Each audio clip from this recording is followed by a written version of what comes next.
अपराध की दुनिया से सामने आई एक ऐसी कहानी के बारे में आज बात करेंगे जिसमें अपराधी 1 2 4 5 साल नहीं बल्कि एक दशक से भी ज्यादा वक्त तक कानून के शिकंजे से बच निकला।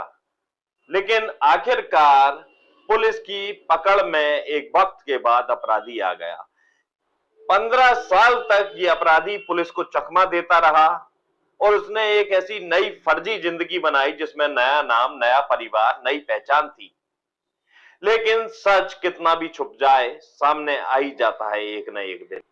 आइए चलते हैं सत्य कथा के उस अंधेरे रास्ते पर जहां पे आज धोखा और छुपा छुपाई का खेल रचा गया। बात नवंबर 2002 की है, जब अहमदाबाद का एक साधारण सा परिवार ओके कृष्णन का, उनकी बेटी थी एक जिसका नाम था सजनी। केरल की मिट्टी से जुड़ी हुई लेकिन अहमदाबाद में पली बड़ी, बेसिकली केरल की फैमिली थी, आत्मनिर्भर, शिक्षित और एक बैंक में नौकरी करती थी सजनी, जिसकी शादी तय होती है तरुण से।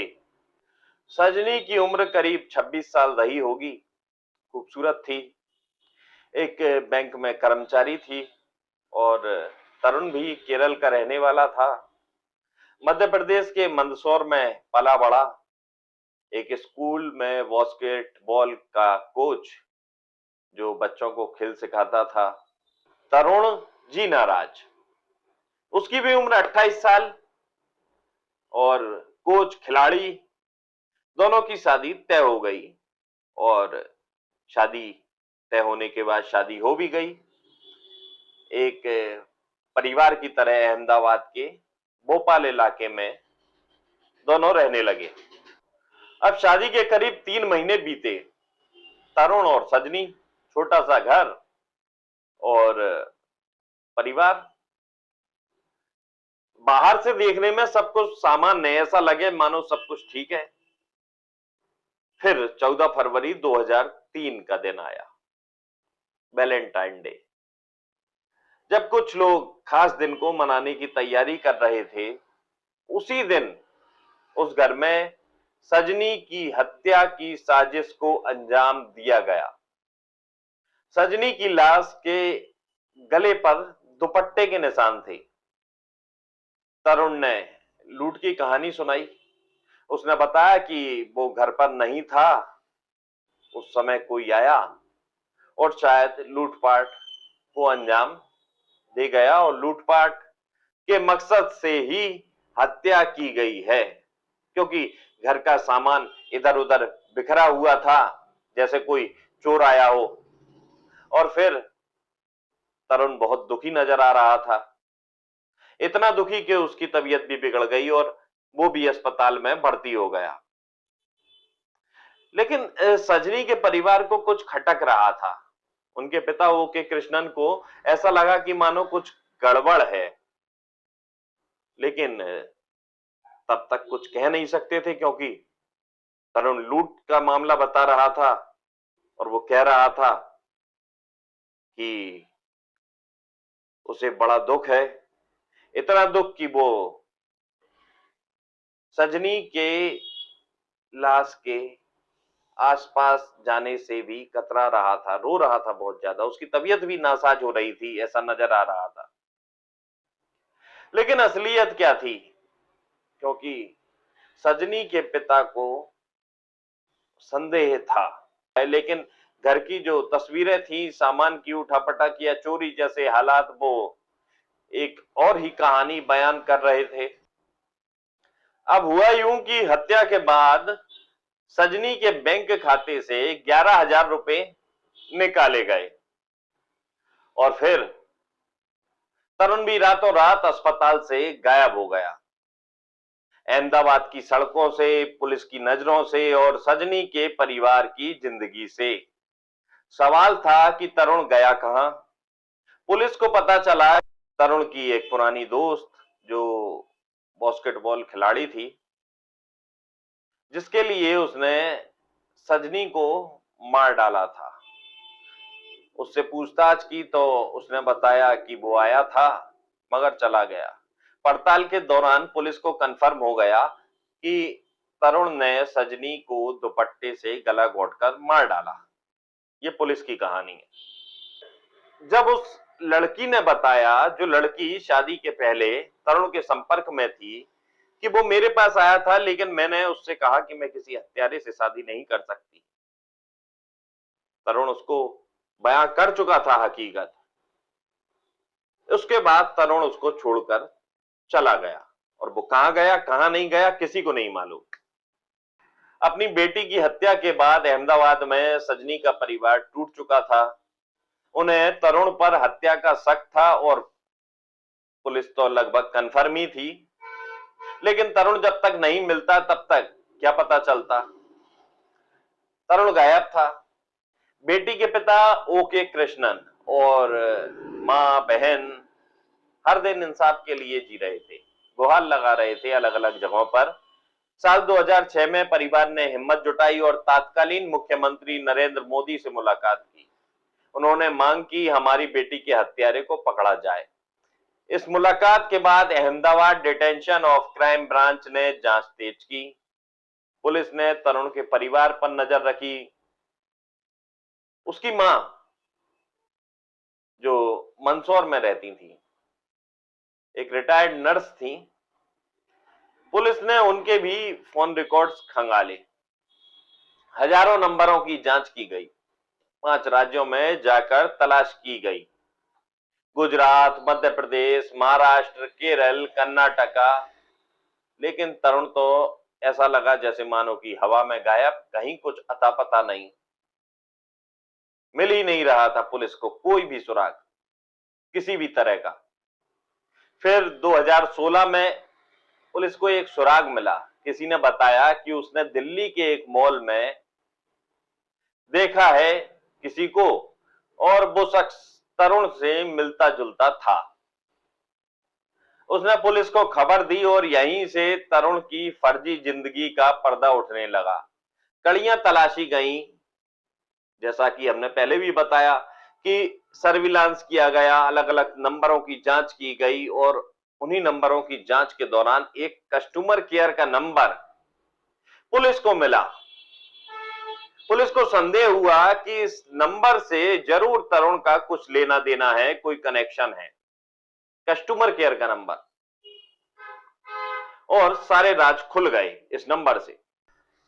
25 अक्टूबर 2018 को बेंगलुरु की एक चमचमाती कॉर्पोरेट बिल्डिंग, वहां तरुण प्रवीण भटेले के नाम से काम कर रहा था और किसी को पता ही नहीं था कि इसका नाम तरुण है।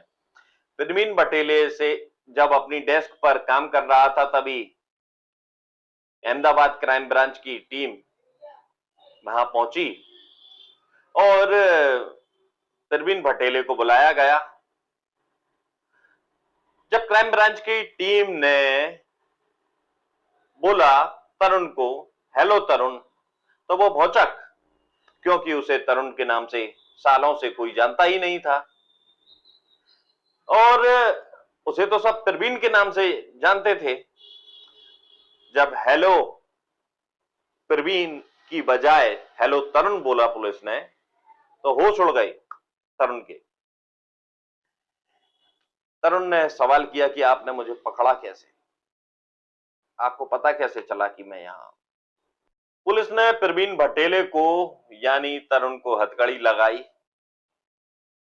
पुलिस ने तरुण को जवाब दिया कि कहानी खत्म हो गई और लुका छुपी का खेल भी। आखिरकार प्रवीण का राज खुल गया, या यूं कहें कि तरुण का राज खुल गया, वो पुलिस की गिरफ्त में आ गया। लेकिन कहानी इतनी आसान नहीं इस तरुण की। तरुण को अहमदाबाद लाया गया, साबरमती जेल में बंद किया गया। सजनी के परिवार को ऐसा लगा कि 15 साल बाद सुकून मिल गया और उसके बेटी के जो कातिल थे उनकी वो अब सलाखों के पीछे है। दूसरी तरफ भोपाल में असली प्रवीण भटेले ने तरुण के खिलाफ पहचान चोरी का केस किया। साल 2024 में भोपाल की एक अदालत ने तरुण को जालसाजी और धोखाधड़ी के लिए 19 साल की सजा सुनाई, ऐसी न्यूज रिपोर्ट है। जब तरुण पुलिस को मिल गया तो पुलिस ने पूछताछ की और उसके बाद पुलिस को जो पता चला वो कहानी ये है कि हत्या के बाद तरुण अहमदाबाद छोड़कर भोपाल पहुंचा था। वहां उसने अपने पुराने कॉलेज जूनियर प्रवीण भटेले से मुलाकात की। प्रवीण एक नेकदिल इंसान जो भोपाल में वंचित बच्चों को जूडो कराटे सिखाता था। तरुण ने प्रवीण को नौकरी का लालच दिया, उनके दस्तावेज स्कैन किए और फिर उन दस्तावेजों से एक नई पहचान बनाई, प्रवीण भटेले की।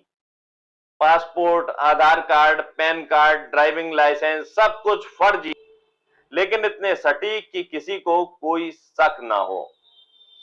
प्रवीण भटेले के नाम से तरुण ने एक नई जिंदगी शुरू की बेंगलुरु में। पूछताछ में ये बाद में पता चला। 2008 में पुणे में उसने निशा मेनन से दूसरी शादी कर ली। निशा को उसने बताया कि वो अनाथ है। अपने माता पिता को चाचा चाची के रूप में प्रस्तुत किया। फिर वो बेंगलुरु चला गया। वहां मल्टीनेशनल कंपनियों में सीनियर एग्जीक्यूटिव की नौकरी की। 2 बच्चे और एक पूरा परिवार। किसी को कहीं कोई शक नहीं, जो बेंगलुरु में आसपास रहने वाले लोग थे। ये शंका नहीं हुई कि ये एक हत्या करके आया है अपनी पहली पत्नी की। तरुण ने 15 साल तक ऐसी जिंदगी जी जैसे सजनी की हत्या से इसका कोई लेना देना ही नहीं हो, सजनी को ये जानता ही नहीं हो। लेकिन इस चमकती जिंदगी के पीछे अंधेरा सच छुपा हुआ था। तरुण ने इस दौरान 2 बार अमेरिका यात्रा की, फर्जी पासपोर्ट पर, फर्जी पहचान पर। वो अपने बच्चों को स्कूल छोड़ने जाता, पड़ोसियों से हंसकर बात करता, आम व्यक्ति की तरह जैसे, क्योंकि तरुण जीनाराज अब प्रवीण भटेले बन चुका था। तरुण था ही नहीं, हथकड़ी में जकड़ा गया। तरुण अब वापस साबरमती जेल में है और सजनी का जो परिवार है उसे इंतजार है कि तरुण कब सूली पर लटकेगा। तरुण जीनाराज की कहानी हमें सिखाती है कि सच कितना भी छुपे, एक न एक दिन सामने आ ही जाता है। उम्मीद करते हैं कि आप सब सजग रहेंगे, कुशल रहेंगे और अपने आसपास अपराधों पर नजर रखेंगे। हर छोटी बड़ी संदेह की कोई सूचना होगी तो पुलिस को देंगे। नमस्कार, हमारा नाम सौरभ दुबे।